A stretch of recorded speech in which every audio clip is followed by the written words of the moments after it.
ఇంట్లో మనం దేవుడికి పూజ చేసేటప్పుడు మడిబట్టలతో నియమంగా పూజ చేయడం, మడిబట్టలు కట్టుకొని స్వామికి ప్రసాదం వండితేనే స్వామి స్వీకరిస్తాడా అంటే, భగవంతుడికి శుచి, శుభ్రత అంటే ఎంతో ఇష్టమట.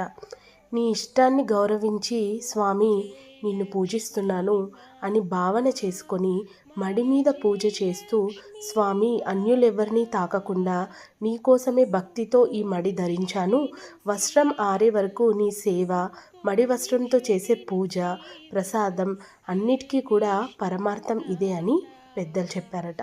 అలాగే వంటగదిలో మాసిన బట్టలతోనూ, రాత్రి ధరించిన బట్టలతోనూ వంట చేయడం ద్వారా అనేక క్రిములు వంటలోకి వెళ్ళవచ్చు. భక్తి శుభ్రతతో పాటు మడిబట్ట ధరించడం వల్ల శరీరంలోని వేడి బయటకు పోదు కాబట్టి ఆరోగ్యపరంగా కూడా మంచిదని పెద్దలు